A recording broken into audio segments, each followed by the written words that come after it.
Welcome back to all. Already we have been discussed exercise 2 and exercise 5 of budgetary control. That to be flexible budget. ಅಂದ್ರೆ last ಕೆಲವೊಂದು classes ನಲ್ಲಿ flexible budget ಅಂದ್ರೆ budgetary ಕಂಟ್ರೋಲ್ಗೆ related budgetary ಕಂಟ್ರೋಲ್ಗೆ ಸಂಬಂಧಪಟ್ಟಂಗೆ ಆ chapter related budgetary ಕಂಟ್ರೋಲ್ನಲ್ಲಿ flexible budget ಅಂತಕ್ಕಂಥ ಎಕ್ಸರ್ಸೈಸ್ 2 ಮತ್ತು ಎಕ್ಸರ್ಸೈಸ್ 5 ಡಿಸ್ಕಸ್ ಮಾಡ್ತೀವಿ. Let's we have been started with another 15 marks problem, that is exercise 14 page number 401. Flexible budget itself, exercise 14 page number 401. I'll read out the problem ಓದೋಣ. First ಅದರಲ್ಲಿ ಏನು ಕೊಟ್ಟಿದ್ದಾನೆ, ಏನು ಮಾಡಬೇಕು, ಯಾವುದನ್ನು ಸಾಲ್ವ್ ಮಾಡಬೇಕು, ಯಾವ ಕಾಲಮ್ಸ್ ಹಾಕಬೇಕು ಅದೆಲ್ಲ ಅಂತ ಫಸ್ಟ್ ನೋಡೋಣ. ಅದರಲ್ಲಿ the cost of production at 60% capacity is given below. Then ಯಾವ್ದು ಕೊಟ್ಟಾನ ಅದರಲ್ಲಿ ಏನಲ್ಲಿ variable expenditure, direct materials, direct wages, direct expenditure ಮೂರು ಕೊಟ್ಟದಾನೆ. Variable expenditure is nothing but variable ಅದಲ್ಲಿ ಅಂದ್ರೆ ಚೇಂಜ್ ಆಗುವಂಥದ್ದು. ಅಂದ್ರೆ ಕೆಪಾಸಿಟಿ ಇನ್ಕ್ರೀಸ್ ಆದ್ರೆ variable expenditure increase, capacity decrease ಆದ್ರೆ ವೇರಿಯಬಲ್ ಎಕ್ಸ್ಪೆಂಡಿಚರ್ ಡಿಕ್ರೀಸ್ ಅದಲ್ಲಿ ಅಂತ. Next semi variable expenditure, repairs and maintenance. Semi variable ಅದಲ್ಲಿ ಅಂದ್ರೆ ಪಾರ್ಟ್ ವೇರಿಯಬಲ್, ಪಾರ್ಟ್ ಫಿಕ್ಸ್ಡ್, ಅಂದ್ರೆ ಪಾರ್ಟ್ ಚೇಂಜ್ ಆಗುವಂಥದ್ದು, ಪಾರ್ಟ್ ಚೇಂಜ್ ಆಗ್ಲಾರ್ದು. ಫಿಕ್ಸ್ ಯಾವ್ದು ಇರ್ತದೆ, ರಿಮೇನ್ ಕಾನ್ಸ್ಟೆಂಟ್. ವೇರಿಯಬಲ್ ಯಾವ್ದು ಇರ್ತದೆ, ಚೇಂಜಿಂಗ್ ನೇಚರ್. ಇಲ್ಲಿ ಸೆಮಿ ವೇರಿಯಬಲ್ ಅಂದ್ರೆ some part fix, some part variable. Then ಮತ್ತೇನಂತ ಅದರಲ್ಲಿ repairs and maintenance, power, indirect material, indirect labour. Then fixed expenditure ಅವರೇ ಕೊಟ್ಟಿದ್ದಾರೆ. ಅವರೇ ಏನಾದ್ರೂ ಬೈಫರ್ಕೇಶನ್ ಕೊಟ್ಟಿದ್ರೆ, ಲೈಕ್ ಈ ಪ್ರಾಬ್ಲಮ್ ಅಲ್ಲಿ ಕೊಟ್ಟಿದ್ದಾರೆ variable expenditure, semi variable, then fixed ಅದಲ್ಲಿ ಅಂತ ಬೇರೆ ಬೇರೆ ಎಕ್ಸ್ಪೆಂಡಿಚರ್ ಅವರೇ ಕೊಟ್ಟಿದ್ದಾರೆ. ಈ ತರ ಏನಾದ್ರೂ ಅವ್ರು ಕೊಟ್ಟಿದ್ರೆ ಮತ್ತೆ ಬೈಫರ್ಕೇಶನ್ ನೆಸೆಸರಿ ಇಲ್ಲ. ಕೊಟ್ಟಿದ್ದಿಲ್ಲ ಅಂದ್ರೆ ಏನ್ ಕೊಟ್ಟಿರ್ತಾನೆ ಲೀಸ್ಟ್ ಅದರಲ್ಲಿ bifurcation compulsory. Next fixed expenditure ಅಲ್ಲಿ establishment, then depreciation, selling expenditure, insurance. Next ಕೆಳಗಡೆ ಎಕ್ಸ್ಪ್ಲನೇಷನ್ ಅಲ್ಲಿ ಏನ್ ಕೊಟ್ಟಿದೆ ನೋಡಿ, ಅಡ್ಜಸ್ಟ್ಮೆಂಟ್ ಅಲ್ಲಿ ಅಸ್ಯೂಮ್ ದಟ್, ಏನ್ ಅಸಂಪ್ಷನ್ ಮಾಡಬೇಕು, ಕಲ್ಪನೆ ಏನ್ ಮಾಡಬೇಕು, assume that the fixed expenditure remain constant for all level of production. ಅಂದ್ರೆ ಫಿಕ್ಸ್ಡ್ ಎಕ್ಸ್ಪೆಂಡಿಚರ್ ಚೇಂಜ್ ಆಗಲ್ಲ, ನೇಚರ್ ಇದೆ, ಚೇಂಜ್ ಆಗಲ್ಲ ಅಂತ ಹೇಳಿದರೆ ಎಲ್ಲ level of capacity same. Okay. Then semi-variable expenditure remain constant between 60 to 80% capacity. Very and very important students. Then semi-variable expenditure remain constant between 60 ಅಂದ್ರೆ 60 ಲಿದ್ದ 80 ವರೆಗೆ ಕೆಪಾಸಿಟಿ ಇದ್ರೆ ಏನು ಚೇಂಜ್ ಇಲ್ಲ, ಸೇಮ್. ಏನ್ ಕೊಟ್ಟಿದ್ದಾನೆ, ಯಾವ ಕೆಪಾಸಿಟಿ ಕೊಟ್ಟಿದ್ದಾನೆ, ಕೊಟ್ಟಿದ್ದಂತ ಎಕ್ಸ್ಪೆಂಡಿಚರ್ ಮೇಲೆ ಹೆಡ್ಡಿಂಗ್ ನಲ್ಲಿ ಕೂಡ ಇದೆ. 60% ಕೆಪಾಸಿಟಿ ಕೊಟ್ಟಿದ್ದಾನೆ. ಅಂದ್ರೆ 60 ಲಿಂದ 80 ವರೆಗೆ ಆದ್ರೆ ಕೂಡ ಚೇಂಜಸ್ ಯಾವುದೋ ರೀತಿ ಇಲ್ಲ. ಎಷ್ಟಾಗುತ್ತೆ ಅಷ್ಟೇ ಎಕ್ಸ್ಪೆಂಡಿಚರ್. ಮತ್ತೇನಂತ ಅದರಲ್ಲಿ increases by 10% between 80% to 100% capacity. ಅಂದ್ರೆ 60 to 80 same. If capacity crosses 80%, if capacity crosses 80% up to 100%, ಎಷ್ಟು ಇನ್ಕ್ರೀಸ್ ಆಗುತ್ತೆ ಅಂತನ 10%. ಸೆಮಿ ವೇರಿಯಬಲ್ ನಲ್ಲಿ, ವೇರಿಯಬಲ್ ನಲ್ಲಿ ಅಂತೂ ಕಾಮನ್ ಇದೆ, ಆಲ್ರೆಡಿ ನಾವು ಲಾಸ್ಟ್ ಪ್ರಾಬ್ಲಮ್ಸ್ ಅಲ್ಲಿ ಡಿಸ್ಕಸ್ ಮಾಡಿದೀವಿ. ವೇರಿಯಬಲ್ ನಲ್ಲಿ ಕಾಮನ್ ಇದೆ, ವೇರಿಯಬಲ್ 1 ಪಾಯಿಂಟ್ ಇನ್ಕ್ರೀಸ್ ಆದ್ರೆ ಕೂಡ ಅದು ಇನ್ಕ್ರೀಸ್, 1 ಪಾಯಿಂಟ್ ಡಿಕ್ರೀಸ್ ಆದ್ರೆ ಅದು ಕೂಡ decrease. Then estimated sales at various level of capacity. Last problems ಅಲ್ಲಿ ನಮಗೆ ಸೇಲ್ಸ್ ಕೊಟ್ಟಿದ್ದಲ್ಲ, ಬಟ್ ಸೇಲ್ಸ್ ಕೊಟ್ಟಿದ್ರೆ total cost A plus B plus C ಏನ್ ಮಾಡ್ತೀವಿ, ಟೋಟಲ್ ಕಾಸ್ಟ್ ನಲ್ಲಿ ಸೇಲ್ ಲೆಸ್ ಮಾಡಿದ್ರೆ, ಸೇಲ್ ಹೆಚ್ಚಾಗಿ ಕಾಸ್ಟ್ ಕಡಿಮೆ ಆದ್ರೆ ಪ್ರಾಫಿಟ್, ಇಲ್ಲಾಂದ್ರೆ ಲಾಸ್ ಅದಲ್ಲಿ ಅಂತ ನೋಡಮ್ಮ. ಇದರಲ್ಲಿ ಏನ್ ಕೊಟ್ಟ ನೋಡಿ, 75, 90 and 100. ಏನ್ ಕೇಳಿದ ನಮ್ಗೆ, prepare flexible budget and forecast the profits at 75 and 90% capacity. 75% capacity, 90% capacity, but given column is compulsory as we have been discussed in the last class. ಹಳೆ ಕ್ಲಾಸ್ ನಲ್ಲಿ ಡಿಸ್ಕಸ್ ಮಾಡಿದ್ವಿ. ಏನ್ ಕಾಲಮ್, ಬೇಸ್ ಕಾಲಮ್ ಕೊಟ್ಟಿರ್ತಾನೆ, base column compulsory ಹಾಕಲೇಬೇಕು. ಇಲ್ಲಿ 60% capacity base column ನಮ್ಗೆ ಕೇಳಿದ್ದು ಯಾವುದು, 75 and 90. ಅಂದ್ರೆ 60%, 75%, 90%. ನೋಡಿ ಈ ತರ ಹಾಕ್ತೀವಿ ನಾವು ಇದರಲ್ಲಿ flexible budget. Then exercise already ನಾನು ಹೇಳಿದ್ದೇನೆ, exercise 14 page number 401. Flexible budget ಅದಲ್ಲಿ ಅಂತ heading particulars, then level of capacity. 60% base column compulsory, then 75%, 90% ನಾವು ಕ್ಯಾಲ್ಕುಲೇಷನ್ ಮಾಡಬೇಕಾಗಿರೋದು. ಇದರಲ್ಲಿ ಫಸ್ಟ್ ಒನ್ ಬೈ ಒನ್ ನೋಡಮ್ಮ. ಫಿಕ್ಸ್ಡ್ ಎಕ್ಸ್ಪೆನ್ಸಸ್, ಅದರಲ್ಲಿ ಹೆಡ್ಡಿಂಗ್ 1, ರೋಮನ್ 1, ಫಿಕ್ಸ್ಡ್ ಎಕ್ಸ್ಪೆನ್ಸಸ್. ಈ ಫಿಕ್ಸ್ಡ್ ಎಕ್ಸ್ಪೆಂಡಿಚರ್ ನಲ್ಲಿ ಎಸ್ಟಾಬ್ಲಿಷ್ಮೆಂಟ್ ಎಸ್ಟಾಬ್ಲಿಷ್ಮೆಂಟ್ 1,80,000 rupees ಅದಲ್ಲಿ ಅಂತ ಕೊಟ್ಟಿದ್ದಾನೆ.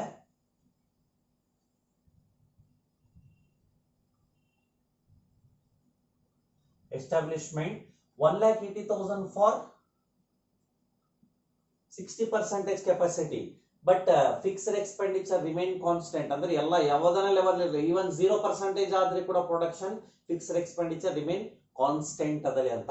75% ಕೂಡ ಸೇಮ್ 1,80,000, 90% ಕೂಡ ಸೇಮ್ 1,80,000. ಇದಾಯ್ತು. ಎಸ್ಟಾಬ್ಲಿಷ್ಮೆಂಟ್ ಆದ ನಂತರ ಡಿಪ್ರಿಸಿಯೇಷನ್ 60,000. Depreciation 60,000, 60, last also 60,000. ಅಂದ್ರೆ ಎಲ್ಲ ಲೆವೆಲ್ ಆಫ್ ಕೆಪಾಸಿಟಿಗೆ ಡಿಪ್ರಿಸಿಯೇಷನ್ ಸೇಮ್. ನೆಕ್ಸ್ಟ್ ಅದಾದ ನಂತರ selling expenses 90,000. Selling expenses, selling expenditure ಬಂದ್ಬಿಟ್ಟು 90,000. ಈ ಕಾಲಮ್ ನಲ್ಲಿ ಕೂಡ 90, ಲಾಸ್ಟ್ ಕಾಲಮ್ ನಲ್ಲಿ ಕೂಡ 90,000 rupees ಅದಲ್ಲ ಅಂತ. ನೆಕ್ಸ್ಟ್ ಅದಾದ್ಮೇಲೆ ಇನ್ಶೂರೆನ್ಸ್ ಫಿಕ್ಸ್ ಅಲ್ಲಿ ಇದೆ ನೋಡಿ. Insurance 24,000. Year insurance 24,000, 24, last also 24,000. ಅಂದ್ರೆ ಎಲ್ಲಾ ಕಾಲಮ್ಸ್ ಅಲ್ಲಿ 1,80,000, 60, 90 and 24, 3,54,000 total. 3,54,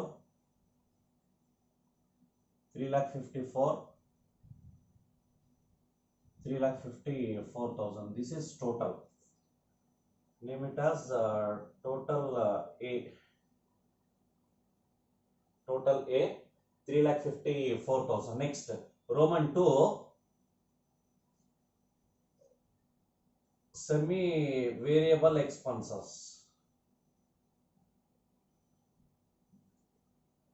Semi variable expenditure Roman 2.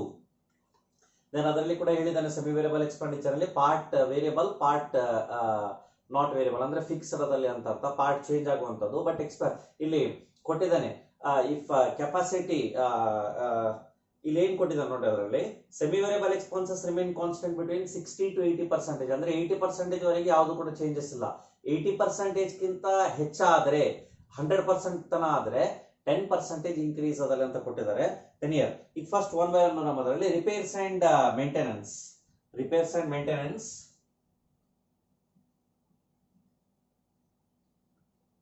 Repairs and maintenance. Repairs and maintenance ಎಷ್ಟು ಕೊಟ್ಟಿದ್ದಾನೆ? 1,50,000. 1,50,000. ದೆನ್ ಇಲ್ಲಿ 80% ವರೆಗೆ ಅಂದ್ರೆ 75 ಕಮ್ಸ್ ಅಂಡರ್ 80%. 80 ವರೆಗೆ ಏನೋ ಚೇಂಜಸ್ ಇಲ್ಲ. ಕೆಪಾಸಿಟಿ ಅಲ್ಲಿ ಏನ್ ಕೊಟ್ಟಿದ್ದಾನೆ? Semi variable expenditure remain constant between 60 to 80%. Remain constant 80% ಅಂದ್ರೆ 75 ಕೂಡ ಸೇಮ್ 1,50,000. ಅಲ್ಲಿ ಚೇಂಜ್ ಆಗುತ್ತೆ. ಇವೆರಡು ಕಾಲಮ್ ಫಸ್ಟ್ ಒಪ್ಕೊಬಿಡಿ. ನೆಕ್ಸ್ಟ್ ಅದಾದ್ಮೇಲೆ ಮತ್ತೇನಂತ ಅನ್ನೋದ್ರಲ್ಲಿ power 1,20,000. Power 1,20,000. Power 1,20,000.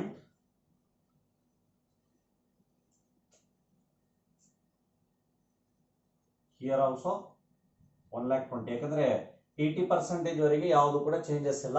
1,20,000. Next power ಆದ ನಂತರ indirect materials 1,80,000. Indirect materials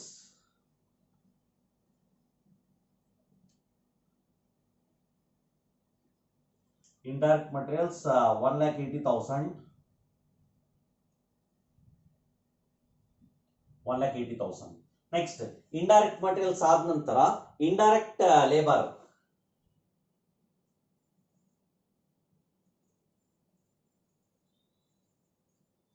Indirect labor ನಲ್ಲಿ 90,000.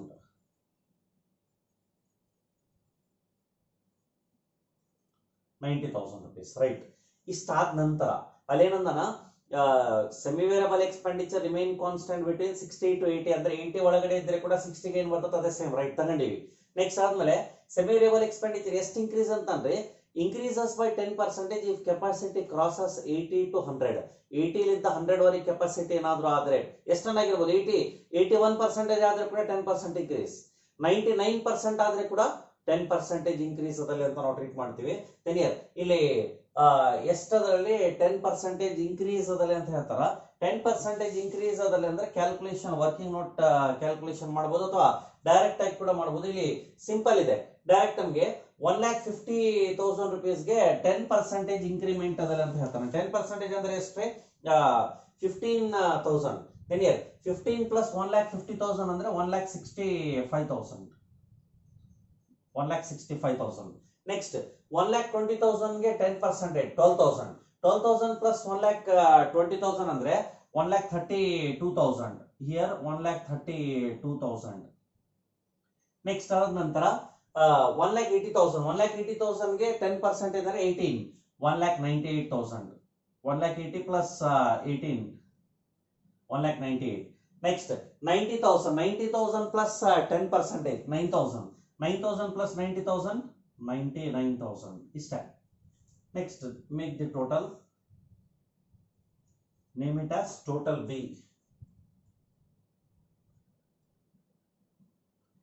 Total B 5,40,000. And here also, this also 5,40,000. Next, last 5,94,000. 5,94,000. 5,40,000, 5,40,000, 5,94,000. ಇದು ನಮಗೆ ಏನಾಯ್ತು ಸೆಮಿ ವೇರಿಯಬಲ್ ಆಯ್ತು. Next number 3 Roman 3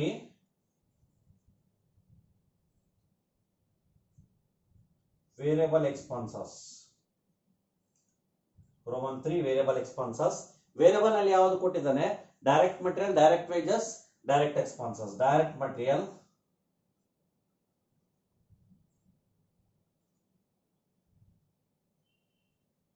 direct material, direct wages ಕೊಟ್ಟಿದ್ದ ನೋಡಿ. Direct wages, direct expenses.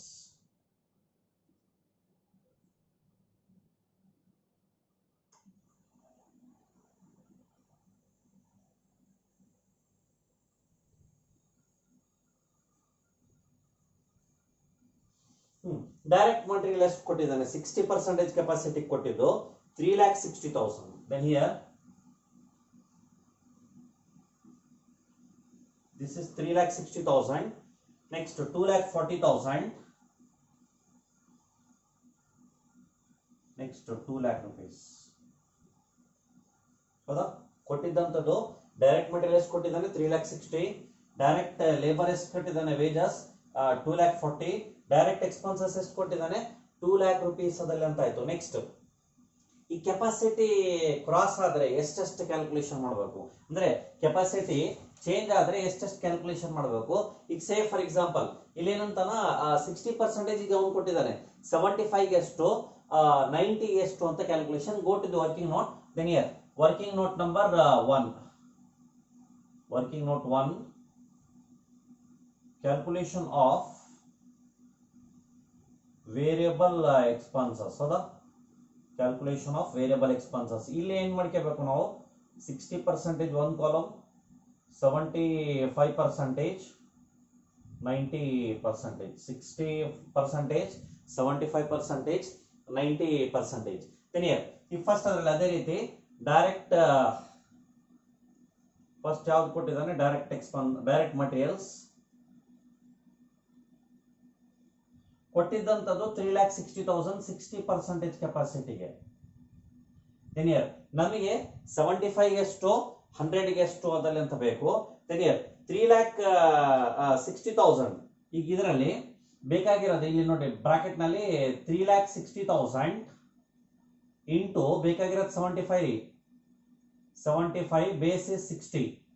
Here also 3,60,000 into ಬೇಕಾಗಿರೋದು 90 out of 75 ಅದಲ್ಲಿ ಅಂತ. 3,60,000 ಇಂಟು 75 ಡಿವೈಡ್ ಬೈ 60 ಮಾಡಿದ್ರೆ 4,50,000. 4,50,000. ನೆಕ್ಸ್ಟ್ ಅದೇ ರೀತಿ 3,60,000 ಇಂಟು 90 ಡಿವೈಡ್ ಬೈ 60 ಮಾಡಿದ್ರೆ 5,40,000. 5,40,000 ಗೊತ್ತಾಯ್ತಾ? 3,60,000 ಲಾಸ್ಟ್ ಕ್ಲಾಸಸ್ ನಲ್ಲಿ ಏನ್ ಡಿಸ್ಕಸ್ ಮಾಡಿದ್ವಿ ಅದೇ type same. Next direct wages.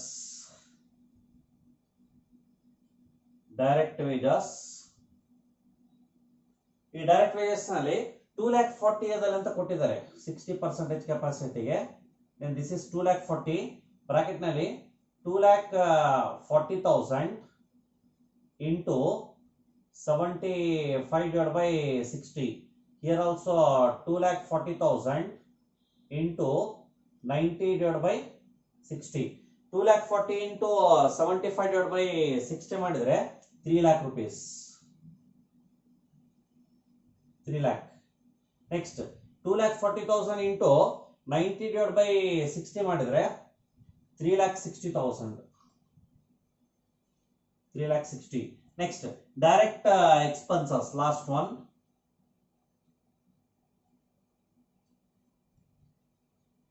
Direct expenses ಎಷ್ಟು ಕೊಟ್ಟಿದ್ದಾನೆ? 2 lakh rupees 60% ಕೆಪಾಸಿಟಿಗೆ 2 lakh rupees bracket ನಲ್ಲಿ 2 lakh into 75 divided by 60. Here also 2 lakh into 90 divided by 60. 2 lakh into 75 divided by 60 ಮಾಡಿದ್ರೆ 2,50,000. 2 lakh into 90 divided by 60 ಮಾಡಿದ್ರೆ 3 lakh rupees. ಹೌದಾ?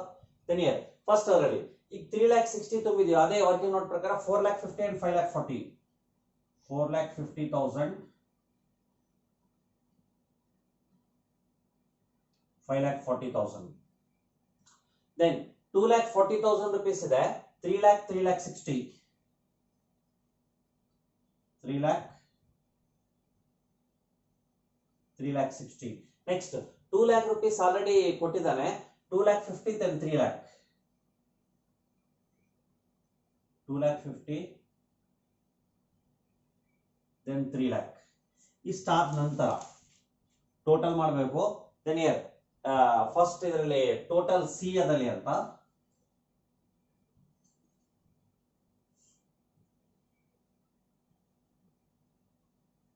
Total C ಎಷ್ಟಾಗುತ್ತೆ? Total C first column ನಲ್ಲಿ 3,60,000 2,40,000 then 2 lakh rupees ಅದಲ್ಲಿ ಅಂತಿದೆ 8 lakh rupees first total. Next second column total 4,50,000 then 2,50,000 7 lakh ಆಯ್ತು plus 3 lakh 10 lakh rupees.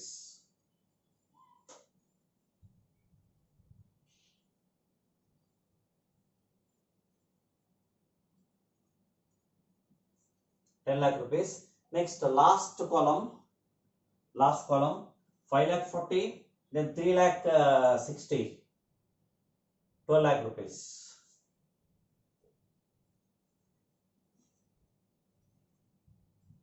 ಹೌದಾ? ಇದು total A, total B and total C V have been got. Next ಇದಾದ ನಂತರ ನಮ್ಗೆ ಏನ್ ಬೇಕು? ಇದರಲ್ಲಿ ಟೋಟಲ್ ಕಾಸ್ಟ್ ಎಷ್ಟದಲ್ಲಿ ಅಂತ ಬೇಕು. ಅದರಲ್ಲಿ ಪ್ರಾಫಿಟ್ ಆರ್ ಲಾಸ್ ಅದಲ್ಲಿ ಅಂತ ಲಾಸ್ಟ್ ಸ್ಟೆಪ್. ಇದು 90% ಅನ್ಕೊಳ್ಳಿ, ಇದು 75%, this is 60%. Then here total cost bracket ನಲ್ಲಿ A plus B plus C. Total cost bracket ನಲ್ಲಿ ಯಾವ್ದು 354 540 ದೆನ್ 8 lakh rupees ಅದೆಲ್ಲ ಅಂತ ಮಾಡ್ತೀವಿ. 16,94,000. This is 16,94,000. ನೆಕ್ಸ್ಟ್ ಅದೇ ರೀತಿ 354 540 ದೆನ್ 10 lakh rupees ಅದೆಲ್ಲ ಅಂತ 18,94,000. 18,94,000. Last then 21,48,000.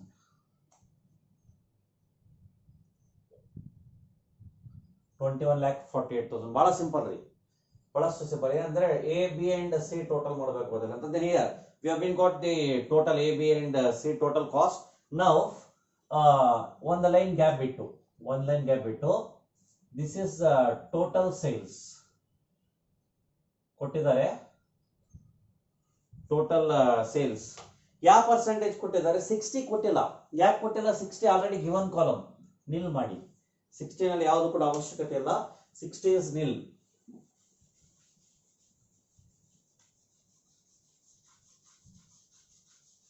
Next 90%, 75% and 90%. 75% ಗೆ ಸೇಲ್, 75% ಗೆ 24 lakh.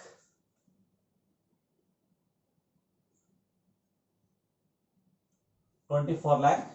Next 90% sale, 28 lakh. 28 lakh. 24 lakh rupees sale ಇದೆ. 18,94,000 rupees ನಮ್ಗೆ ಏನ್ ಕೊಟ್ಟಿದ್ದಾನೆ? ಕಾಸ್ಟ್ ಅದಲ್ಲಿ ಅಂತಿದೆ. 5,06,000 ಡಿಫರೆನ್ಸ್. This is profit. ಯಾಕಂದ್ರೆ ಅದರಲ್ಲಿ ಸೇಲ್ ಹೆಚ್ಚಾಗಿ ಕಾಸ್ಟ್ ಕಡಿಮೆ ಆದ್ರೆ ಪ್ರಾಫಿಟ್ ಅದಲ್ಲಿ ಅಂತ. ದೆನ್ 5,06,000. ನೆಕ್ಸ್ಟ್ ಅದಾದ ನಂತರ 28 lakh rupees ಸೇಲ್ ಇದೆ. 21,48,000 rupees ಕಾಸ್ಟ್ ಇದೆ ನಮಗೆ. 6,52,000 rupees ಇಸ್ ಪ್ರಾಫಿಟ್. 6,50,000. ಈಗ ಫಾರ್ ಎಕ್ಸಾಂಪಲ್ ಇದು ಲಾಸ್ ಆಗಿದ್ರೆ ಬ್ರಾಕೆಟ್ ನಲ್ಲಿ ಹಾಕ್ಬೇಕು. ಲಾಸ್ ಆಗಿದ್ರೆ ಈಗ ನಮಗೇನು ಬಂದಿದೆ? ಪ್ರಾಫಿಟ್ ಬಂದಿದೆ. ದೆನ್ ಇಲ್ಲಿ ನಾನು ಬರಿತೀನಿ ಪ್ರಾಫಿಟ್ ಇನ್ ಬ್ರಾಕೆಟ್ ಬ್ಯಾಲೆನ್ಸಿಂಗ್ ಫಿಗರ್. ಲಾಸ್ ಆಗಿದ್ರೆ ಬ್ರಾಕೆಟ್ ನಲ್ಲಿ ಲಾಸ್ ಅಂತ ಹಾಕಿ ಇಲ್ಲಿ ಬ್ರಾಕೆಟ್ಸ್ ಹಾಕ್ಬೇಕು. ಲಾಸ್ ಒಂದು ಪ್ರಾಫಿಟ್ ಬಂದ್ರೆ ಬ್ರಾಕೆಟ್ ನಲ್ಲಿ ಯಾವ್ದು ಇರ್ತದೆ ಅದು ಲಾಸ್ ಅದಲ್ಲಿ ಅಂತ ನಾವು ಟ್ರೀಟ್ ಮಾಡಿ ಇಷ್ಟು ಬರ್ದ್ರೆ ಸಾಕು. 15 ಮಾರ್ಕ್ಸಿಗೆ ಮೋರ್ ದೆನ್ ಎನಫ್. ಎಲ್ಲಿ ಕೂಡ ಮಾರ್ಕ್ಸ್ ಕಟ್ ಮಾಡಲಿಕ್ಕೆ ಸಾಧ್ಯನೇ ಇಲ್ಲ. Compulsory problem in the examination. Flexible budget compulsory problem ಆಗುತ್ತೆ. ರೈಟ್, ನೆಕ್ಸ್ಟ್ ಕ್ಲಾಸ್ ನಲ್ಲಿ ಇನ್ನೊಂದು ಪ್ರಾಬ್ಲಮ್ ಸಾಲ್ವ್ ಮಾಡೋಣ. Thank you.